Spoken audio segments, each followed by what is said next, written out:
E só Deus para nos manter de pé, né? Irmãos, hoje eu quero ter uma conversa com você. Abra sua Bíblia em Deuteronômio.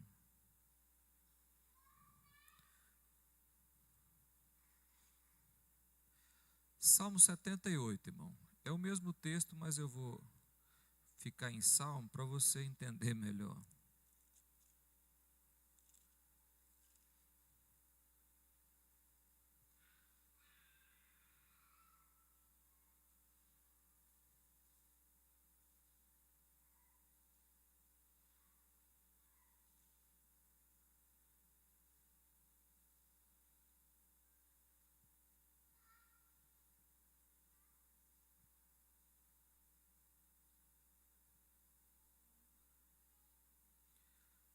Amém? Escutai, povo meu, minha lei, prestai ouvidos às palavras da minha boca. Abrirei os lábios em parábola e publicarei enigma dos tempos antigos. O que ouvimos e aprendemos, o que nos contaram os nossos pais. Não encobriremos a seus filhos, não o encobriremos aos seus filhos, contaremos à vindoura geração os louvores do Senhor e o seu poder e as suas maravilhas. Amém, irmão? Podeis assentar, irmãos.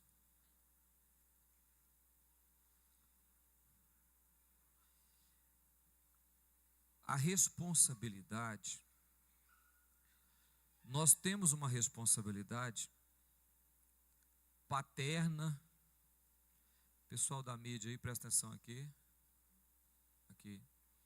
Nós temos uma responsabilidade paterna com a nossa família e temos uma responsabilidade com as pessoas que nos cercam no meio da comunidade. Você é responsável pela sua casa, filhos e netos, e você é responsável pela comunidade, as pessoas que te cercam, que te ouvem. Os adolescentes atrás aí, presta atenção aqui. Opa, olha eu. Presta atenção aqui.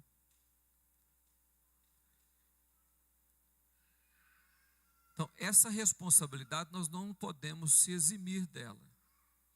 Acontece que a mudança de pensamento, a mudança de leis, as mudanças comportamentais da sociedade, uma cultura nova, nascendo uma nova cultura, tem feito muitos pais agir de uma forma contrária. Faz um favor para mim, meu filho. Vê quantas pessoas estão lá em cima. Se tiver muito adulto,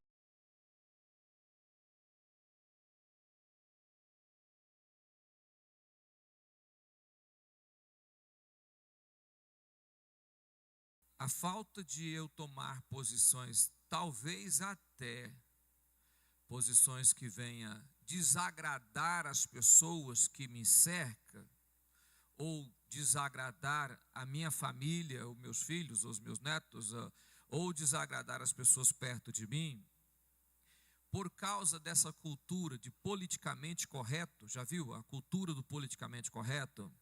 Tem coisa que você sabe que está errado, mas não pode falar, porque falar vai ferir alguém. Aí não convém falar isso, porque isso não é politicamente correto, falar dessa forma ou agir assim. Não, criar um filho desse jeito não é politicamente correto, então a sociedade quer que a gente crie o filho assim.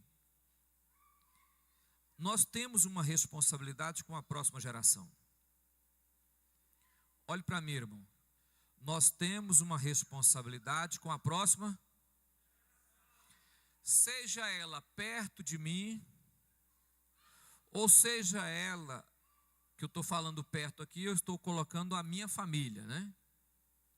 Que convive comigo. Então eu tenho uma responsabilidade com a minha família, está perto de mim, E tenho uma responsabilidade com as pessoas da comunidade, pensando em nós, com as pessoas da igreja, que convive comigo. Convive comigo. Essa responsabilidade, ela vai refletir no futuro. Querendo ou não, eu aceitando isso ou não, a minha vida e o meu modelo de vida, ele é copiado por alguém para o bem ou para o mal. Ou alguém não copia e acha que aquela atitude é ruim, é mal, não é aquela forma de agir, ou alguém copia aquela atitude minha e faz do jeito que está sendo feito. Eu preciso prestar atenção no que eu estou fazendo, irmão. Nada na minha vida é aleatório. Nada na minha vida é aleatório. Tudo que passa ou está na minha vida, há um projeto de Deus. Há um trabalhar, há uma vontade. Então, eu preciso pensar nisso. Por quê, irmãos? Porque eu não posso deixar e agir de forma irresponsável e achar que eu não tenho responsabilidade nenhuma com a igreja do futuro. Porque eu tenho. Eu tenho. Você tem. Todos que estão aqui têm uma responsabilidade com a próxima igreja. Essa responsabilidade, ela é passada familiar, né?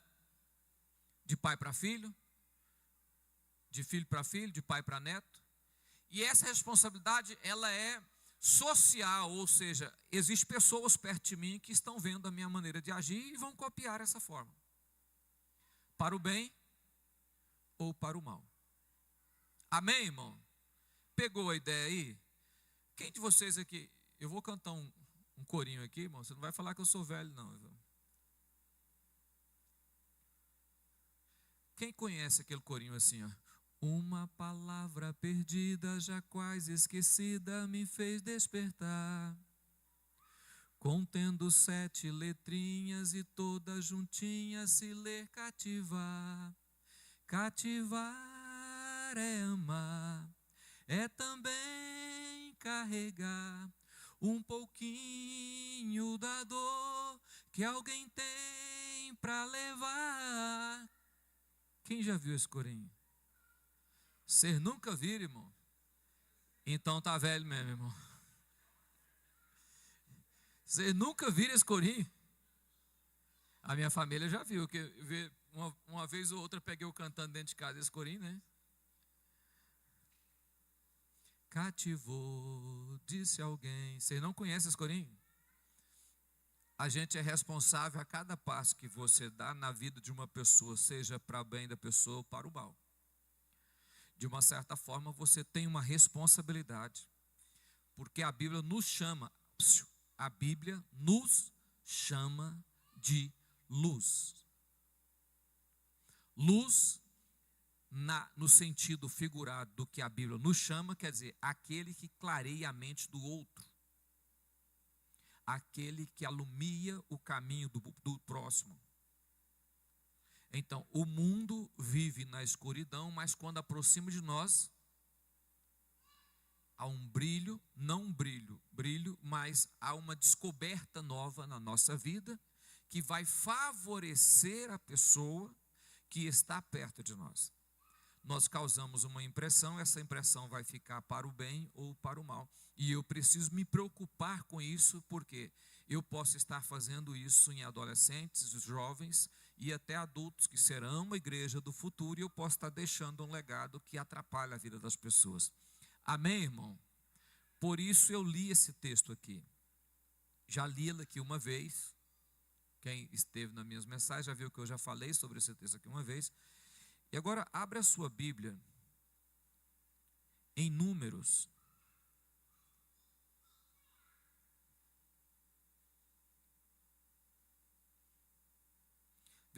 Capítulo 13, Números 13, versículo 31, irmão.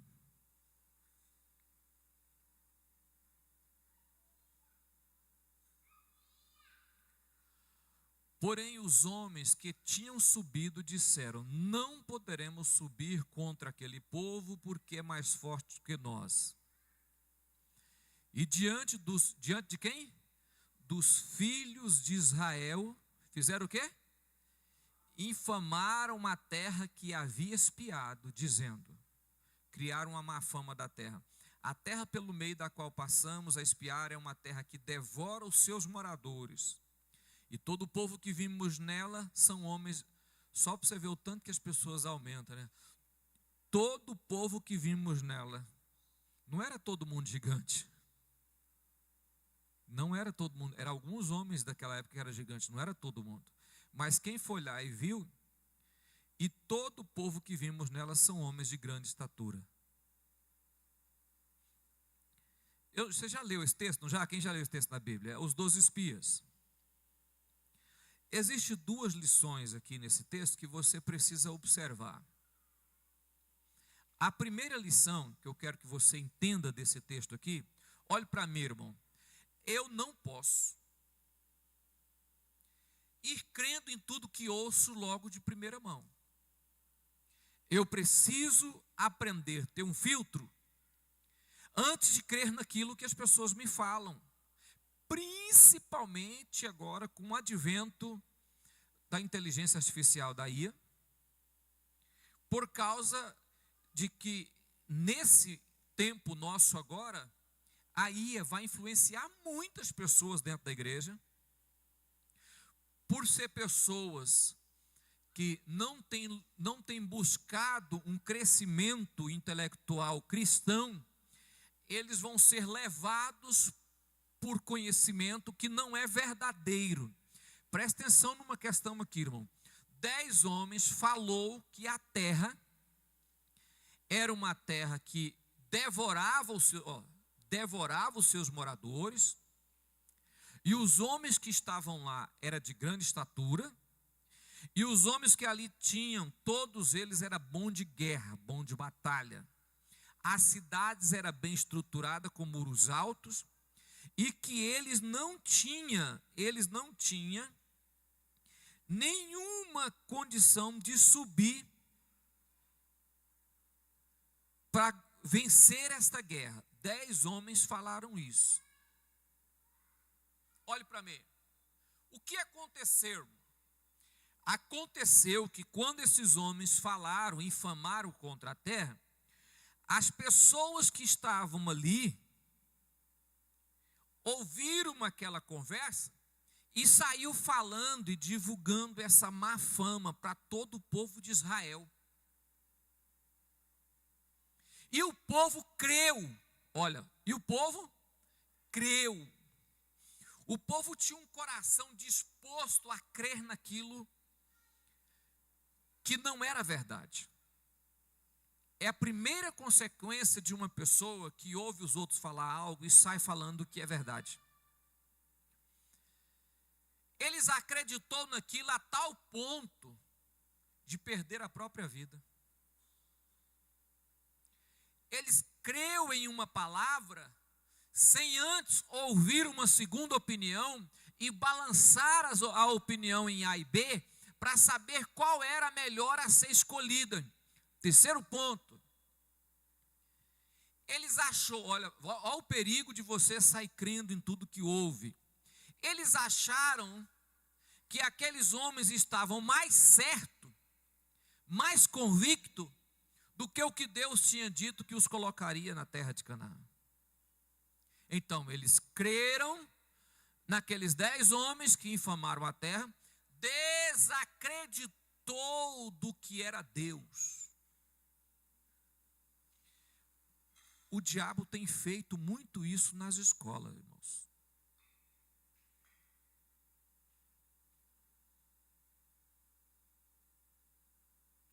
O diabo tem feito muito isso nas escolas. E os filhos estão deixando de crer nos pais, nos pastores, para crer em amigos ou maus professores da escola. E nós estamos calmos e tranquilos dizendo o seguinte: tem pais que ensinam filho assim, ó. Você está vendo aí, né? Você está vendo o que está acontecendo aí?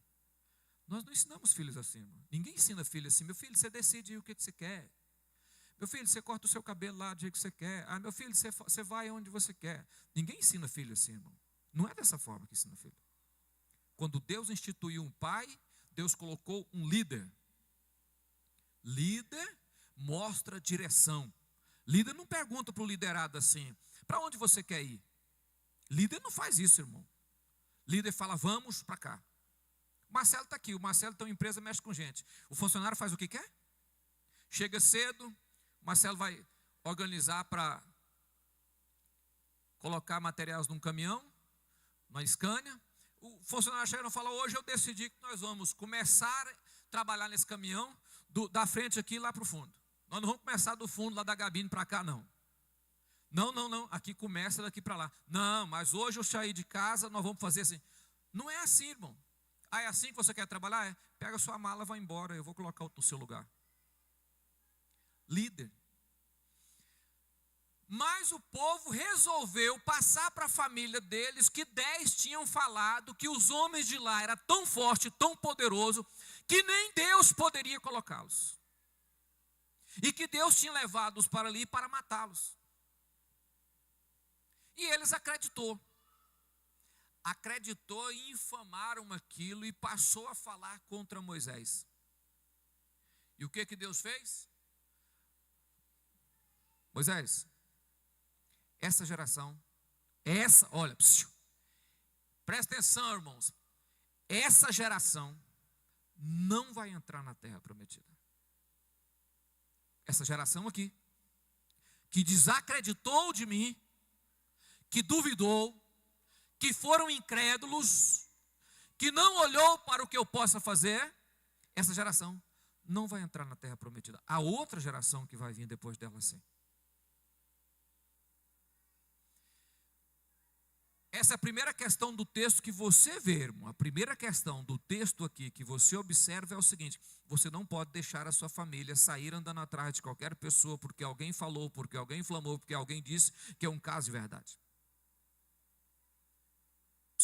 Olhe para mim aqui. Olhe para mim que eu vou falar algo para você que é para ficar plantado no seu coração.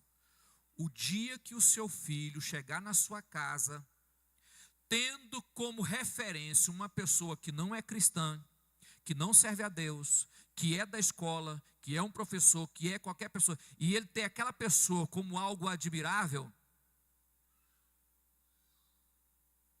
você já pode chamar a criança e já cortar a asa embaixo e dizer, acabou.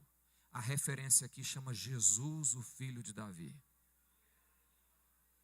Oh, fulano é algo espetacular, um grande amigo, minha referência, meu rumo, minha direção, a quem copio, a quem imito. É assim, irmão? Não. Primeira questão do texto é essa. A segunda questão do texto aqui que eu quero que você entenda, irmão, é a responsabilidade dos 10. Aquilo que me assusta, eu não devo pegar aquilo e passar para frente. Está assustando a mim, não é os outros. É eu que não estou conseguindo enxergar a fé de todos, então eu fico calado. Eu não estou conseguindo atingir a proporção da fé de alguém. É você entrar no negócio que alguém tem, alguém montou um negócio, você entra lá e desfaz do negócio da pessoa, como se aquilo fosse o cúmulo do absurdo. Não, isso aqui vai falir, porque isso aqui não dá certo. Não, irmão, se você não tem fé o suficiente, você chega lá e fala, irmão, é difícil, mas Deus vai te dar graça. É uma responsabilidade. Eu não posso tirar aquilo que está dentro de mim, aquele mal, aquela incredulidade, aquela falta de fé, e plantar isso no coração de outra pessoa como se isso fosse legal, porque não é, irmão. Isso não é. É uma irresponsabilidade. Você não sabe como Deus vai trabalhar. Então, se você não sabe como Deus vai trabalhar, cala a boca. Se não pode ajudar, então diz, olha, irmão, a sua fé é boa, eu admiro a sua fé. Eu admiro a sua fé. Agora, eu fui lá, vi tudo, mas eu chego de lá e começo a botar defeito em tudo que eu vi, e começo a transferir essa visão ruim, maligna, para o coração de outro. Não, eu não posso fazer isso, irmão. Em nenhum momento da minha vida eu posso ter a minha vida dessa forma. Você pode, pastor, mas eu quero ajudar essa pessoa. Então você dá conselho. Conselho é diferente de má fama, de infamar alguém contra qualquer coisa. Conselho, fala, irmão, isso é bom, mas tem uns problemas. Isso aqui é algo muito bom, mas tem umas dificuldades. Dificuldade é essa, dificuldade. A pessoa vai analisar as dificuldades e vai julgar se ele dá conta de passar por cima ou não. Ele só tinha o direito de falar, olha, o povo lá é bom de guerra, mas Deus prometeu colocar nós lá. Agora, se Deus vai pôr ou não, isso aí nós só vamos saber lá à frente. Então, eles não poderiam determinar se Deus colocaria, não. É tanto que Deus colocou. Então você vê dois lados da história. O primeiro lado é um povo que creu em 10 espias, acreditou naquilo que não era verdade. A segunda questão é 10 espias que pegou o medo, o pavor que estava dentro deles e transferiu. Olhe para mim, irmão. Se você tem medo, é você que tem medo. Não passe o medo para os outros. Não transfira para os outros. Não coloque no coração dos outros. Isso é ruim. E isso acontece muito no meio da igreja. Eu observo uma coisa que eu não gosto de fazer e começo a colocar defeito naquilo e apresentar para a pessoa, diminuindo a capacidade de a pessoa conseguir vencer na vida. Não, irmão, olhe para mim. O Deus que nós servimos é um Deus do impossível e muitas vezes o Deus que nós servimos, Ele trabalha de uma maneira que nós não vemos, não cremos e não sabemos, e Ele trabalha e faz. E isso acontece várias vezes na Bíblia Sagrada. Aquilo que você olhar e falar, não tinha nem condição de acontecer, Deus vai lá e faz. Porque Ele é Deus. E eu não posso deixar que algo que está dentro de mim mate a próxima geração. Amém, irmão? Amém, irmão? Agora, se você começar a transferir para as pessoas perto de você, como se o reino de Deus fosse a pior coisa que tem, porque tem gente que só vê no reino as piores coisas. Não. O reino de Deus tem dificuldade? Tem. Mas o dono da obra faz a gente superar a dificuldade, irmão. Olha uma coisa para você ver. Deus ungiu Davi. É literal isso aqui. Deus ungiu Davi. Mandou Samuel ungir Davi. Deus ungiu Davi. Derramou o óleo, ungiu ele a rei. Não é uma incongruência? Aí Deus pega Davi e coloca perto de Saul. Mas Saul era o pior modelo de vida que tinha para Davi. Não era, irmão? Ele era o pior ser possível, porque ele foi desaprovado por Deus e perdeu a presença do Espírito Santo e o reino dele foi rasgado. Mas Deus pega Davi e põe perto de Saul.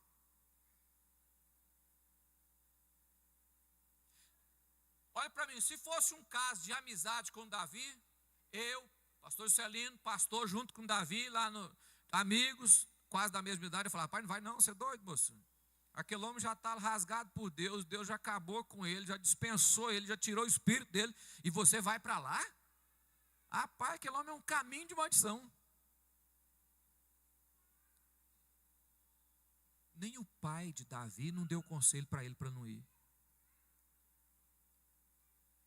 Se o próprio Deus pegou e abriu a porta e colocou ele, o que Deus estava dizendo para ele? Eu vou te ensinar como não governar. Eu quero, Davi, que você tire o Saul que está dentro de você. Tem um Saul enrustido aí, e eu quero que ele saia. Eu vou te mostrar ele fora de você, para você ver como ele funciona. Depois, o mesmo Deus que coloca Davi perto de Saul, é o mesmo Deus que expulsa Davi de perto de Saul. Então, eu não posso colocar no papel aquilo que é espiritual, governado pelo soberano Deus, e achar que eu consigo imaginar como será o futuro, porque não será, irmão. Então eu tenho que passar adiante aquilo que Deus me mandou passar. Salmo 78. as maravilhas que o Senhor fez, contarei à próxima geração. Os milagres que o Senhor fez, contarei à próxima geração. O poder que Deus fez, agiu, contarei à próxima geração. O que eu contei? Só bênção. A próxima geração vai saber como Deus age. A atitude, a magnitude da mão de Deus trabalhando. Esse texto, ele é visto dessas duas formas. O segundo texto que eu quero que você observe, ele está em Juízes. Juízes capítulo 2.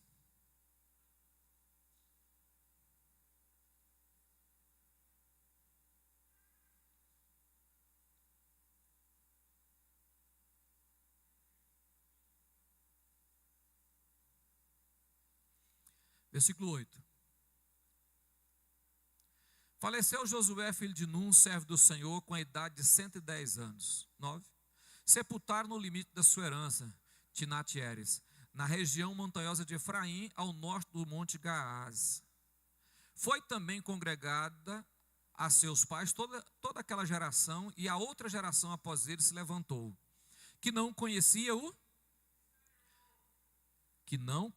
Senhor, nem tão pouco as obras que fizera aquele primeiro texto é a responsabilidade que eu tenho com as pessoas que estão perto de mim, na minha comunidade. Esse texto é a responsabilidade que eu tenho com a minha família. Porque como que levanta uma geração que não conhecia Deus? Não tem como, irmão. Presta atenção, tem como? Toda uma geração, um homem igual Josué, que aprendeu aos pés de Moisés, e todos os anciões que teve experiências com Deus, morreram, mas a próxima geração não conhecia o Senhor. A responsabilidade que esses pais tiveram aqui, ela é gigantesca, irmão. Por que gigante, irmão? Porque a experiência, quem tinha eram os velhos. Mas não saber falar isso para os jovens, existe algumas coisas que nós não podemos mudar, irmão. Olhe para mim. Nós não podemos mudar. Existem algumas coisas na fé que a sua família não pode perder. Não pode. Você quer que os seus filhos, no futuro, continuem crendo em Deus, servindo o Senhor? Quer. Existem algumas coisas que você não pode deixar cair. Pode levantar capeta, pregador, teólogo, mestre, doutor em teologia, superdoutor, PhD, PhD 2, A e B. Pode começar a fazer o que quiser.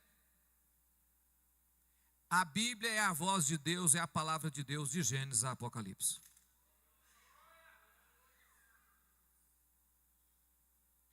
Pode falar o que quiser falar, tentar expor, colocar e não sei o quê. Os teólogos separam a palavra entre textos históricos, textos normativos, não normativos, textos que são só conselhos, textos que são mandamentos. Eles fazem uma verdadeira coxa de retalho na palavra de Deus, faz uma verdadeira coxa de retalho na palavra, e está tentando ensinar, e tem muitos aí acreditando. Beleza, a Bíblia é separada, a Bíblia tem textos históricos, tem mandamentos, tem poesias, tem parte nela que é só conselhos, tem parte que é mandamento, tem parte que é juízo, tem tudo isso, tem, mas é Gênesis, Apocalipse, ela é a palavra de Deus, ela não contém não, ela é. Porque eu achei um texto, porque o professor lá na escola mostrou um negócio lá, um texto, que esse texto na Bíblia Sagrada, ele está lá, mas é um texto histórico, não é uma verdade. Eu vi um teólogo ali tentando justificar a questão a questão de Gênesis ali, da tarde e manhã do dia, e tentando colocar que aquilo ali é figurativo, que não sei o quê. Tira a questão de figurativo, rapaz. A Bíblia está falando tarde, não, tarde, manhã. O que ela está dizendo? 6 horas da tarde, 6 horas da manhã, 6 horas da tarde, 6 horas da manhã. Quando a terra já teve outro horário? Dentro da humanidade? Nunca. Dentro da humanidade nunca teve outro horário. Ah, não, mas quando ela estava sendo formada, que ainda não tinha Adão e Eva. Não, aí não tinha Adão e Eva. Ela estava sendo formada. Mas Deus criou o dia aí. Eu não estou explicando isso aqui. Não é a minha intenção explicar essa questão para você. A minha intenção aqui é dizer para você o seguinte: é a palavra de Deus. E o dia que o seu filho chegar em casa, eu encontrei um texto que não sei o quê. Você fala, você pode ter encontrado aonde você quiser encontrar. Enquanto você estiver aqui, isso aqui é o quê? Palavra de Deus, irmão. E quem quiser tentar repor isso aqui, você é líder. Falou, lá fora é uma coisa, mas aqui ela é a autoridade máxima. É dela que sai todos os conselhos para a nossa vida. É dela que frutifica a criação da minha família, criação dos meus filhos e será a criação dos meus netos. Aí não. A criança chega em casa e começa a falar dos marcos que vai sendo tirado. Porque agora já tem uma guerrinha na internet, tentando dizer que Jesus não construiu templo, que a igreja não precisa de templo. O camarada volta lá no livro de Gênesis, a igreja foi feita sem templo. A igreja, quando você fala a palavra igreja, você está dizendo todos os salvos da terra. Inclusive, quando falo igreja, eu estou falando todos os salvos da terra, tanto no passado, quanto no presente, quanto no futuro. Eu estou falando, isso é igreja, tudo aqui é igreja. Mas a igreja contemporânea agora, ela não precisa de templo. Sabe o que as pessoas estão querendo tirar? Tirar o pastor da frente da obra. Aí faz como a Bíblia diz, né? Fere o pastor, as ovelhas dispersa. Se eu não tenho pastor, eu não tenho guia. Se eu não tenho guia, eu não tenho autoridade. Se não tenho autoridade, eu faço o que eu quero. Olhe para mim, irmão. Isso aconteceu em Israel, no livro de Juízes, não tem rei. Lê o livro de Juízes, você vai dizer assim, não havia rei nessa época, cada um fazia o que queria. Você não pode nunca deixar tirar de dentro da sua família a autoridade da palavra de Deus.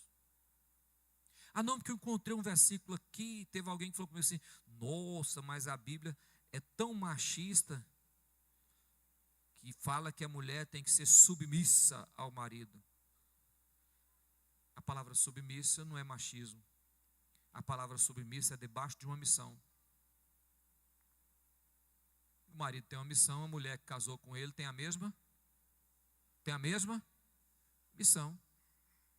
Como é que vai casar um casal aqui e um tem uma missão e outro tem outra?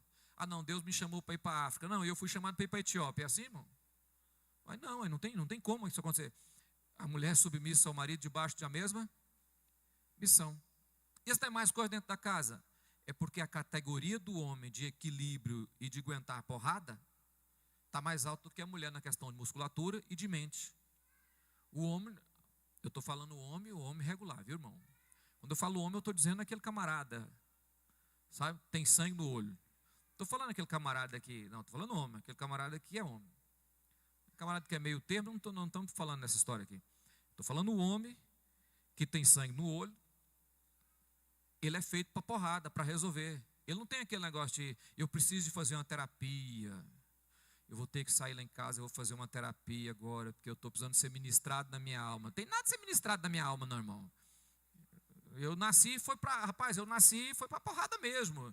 E aí eu chego em casa, o homem é aquela pessoa que ele apanha, chega em casa, fecha a cara e continua de boa, e por dentro dele está arrebentado. Não, mas isso aí ele vai sofrer, ele vai ter uns espasmos, ele vai ter depressão, ansiedade. Não vai ter não, irmão. Se ele tiver Jesus, ele não vai ter nada disso. Ele vai só olhar para dentro dele e falar, eu vou vencer em nome de Jesus, e continuar caminhando. Ah, não, mas não, eu estou falando desse tipo de pessoa. Então qual é a mulher que não confia num homem desse? É claro que a mulher fica de boa. Porque ela confia nele, então ela está debaixo de uma. Então não é machismo, é falta de interpretação.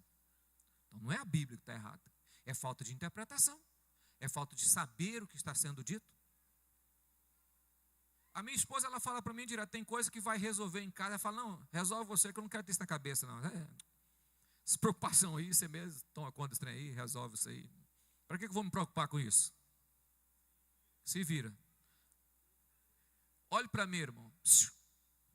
Eu preciso entender que eu não posso deixar a geração que está perto da minha casa e ela olhar para dentro de si e dizer que não conhece Deus, irmão.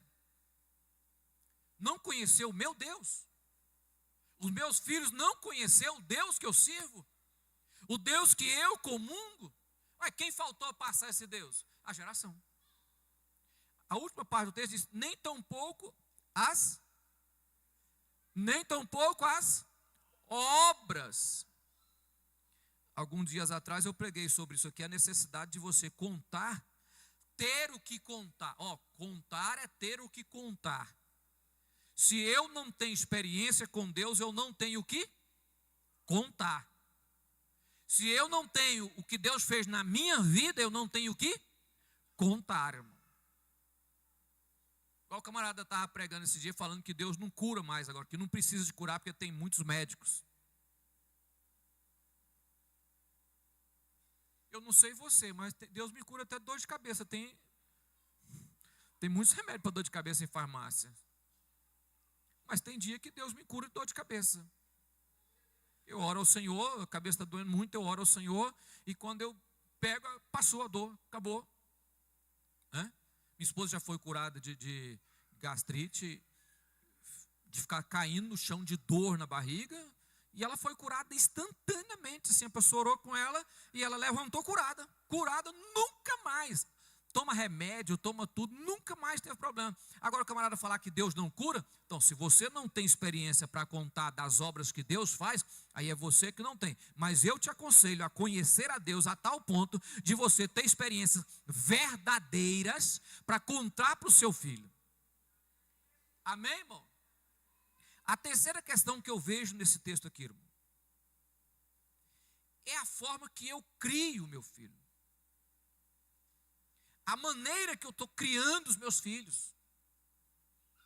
Os pais têm medo de sentar com os filhos e falar umas verdades. Os pais têm medo de impor. Você não vai fazer. Não vai fazer, rapaz, você não vai fazer.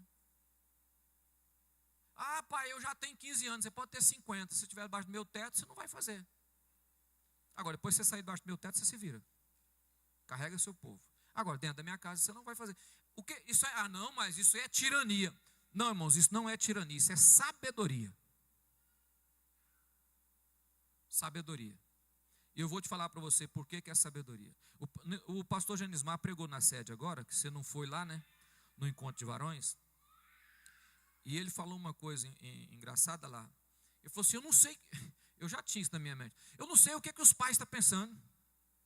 A moça leva o rapaz para dentro de casa, senta no sofá, senta no colo do rapaz, abraça, beija, esfrega, e o pai está lá. Tranquilo, como se o mundo não tivesse nada.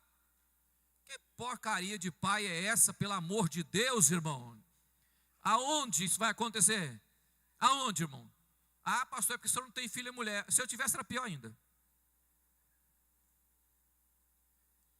Imposição é você que põe, irmão. Lê o ABC, explica para a moça, explica para ela. Explicou? Explicou. Aí ele falou uma coisa lá que eu já dizia isso. Antes da moça começar a namorar, pai, eu queria te apresentar meu namorado. Namorado não, pretendente, que ele não passou por mim ainda. Depois que ele passar por mim, ele é namorado. Mas até ele passar por mim, ele é pretendente. Quer dizer, pretende acontecer alguma coisa, mas depois que ele passar por mim, aí ele é namorado. Que é uma realidade. Não, a moça toma decisão lá no meio do mato, lá para poder namorar, o rapaz lá, não, nós vamos namorar nós dois e pronto. Não. Vai não. E se já vinha escondido, aí você já falando, pronto, agora é que não vai namorar mais. Até ia, mas você veio escondido, agora não vai mais. Imposição cria na criança um limite. Qual é o limite? Eu vou até onde o meu pai fala. Falou, acabou. Amém, irmão? Se você deixar, o diabo vai pegar a sua filha, o seu filho, e vai levá-los para outro lugar, e depois você vai ficar falando, eu ensinei tanto, eu mostrei tanto, eu falei tanto com meu filho, com a minha filha, agora está desse jeito. Está desse jeito porque você deixou levar, irmão, você não pode deixar levar. Olhe para mim, irmão, doutrina permanece, costumes passa. Seu filho pode não ter o costume que você tem na sua casa. O que é costume? É roupa, é o jeito de ouvir a música, o jeito de ouvir canto, o jeito de olhar para a igreja. Isso aí não é o mesmo, nunca vai ser o mesmo. Uma geração vem diferente. Mas doutrina? Não, doutrina permanece. Pecado, seu filho sempre vai saber que é pecado. Adultério é adultério, prostituição é prostituição, vício é vício, e não tem, luxúria é luxúria, e você não vai passar em branco. Por que isso, irmão? Doutrina é doutrina. Não, lá na minha casa, meus filhos. Não, meu filho, você decide o que você quer. Não, você não decide, não. Decide nada. Quem cria filho, que toma decisões, acontece isso aí, ó. Não conhece a Deus e nem as obras que Deus fez. O que aconteceu com essa geração, irmão? Aconteceu com essa geração que ficou o tempo todo.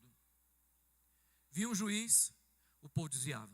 Vinha outro juiz, o povo desviava. Vinha outro juiz, o povo desviava. Vinha outro juiz, o povo desviava. Até o ponto que no final do livro de Juízes acontece uma coisa lá, eu não sei se você já leu lá, que o marido da mulher corta a mulher em pedaços por causa da malignidade do povo de Israel. A malignidade estava tão grande que o pessoal abusou da mulher e ele cortou a mulher em pedaços e mandou para cada tribo de Israel um pedaço. Olhe para mim, irmão. O que eu estou dizendo para você? No final do livro diz assim, cada um fazia o que queria. Na sua casa ninguém faz o que quer, faz o que ela quer. E se levantar, irmão, você tem que ter coragem para falar. Vestir uma roupa, vai tirar. Pai, eu trabalhei ali, não, você comprou a roupa, mas você vai vestir na minha casa, então tira a roupa. Não, você comprou sem falar comigo, comprou, então tira a roupa. É homem, não interessa se você é homem, tira a roupa e vai, troca de roupa e vamos para o culto. Hoje eu não vou para o culto. Vai, hoje você vai para o culto, pode arrumar que nós vamos para o culto. Não, vai rapaz, pode arrumar bem direitinho lá para nós ir para o culto. Pastor, mas isso é proibido por lei. Foi o que eu falei no início, politicamente correto tem matado as famílias, porque as pessoas estão assim, educação positiva. Irmãos, olhe para mim aqui.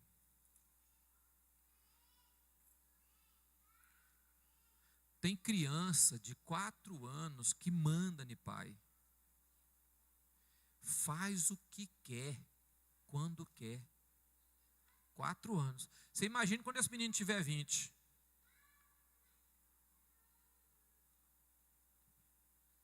A sua vida muda a próxima geração se você souber fazer isso.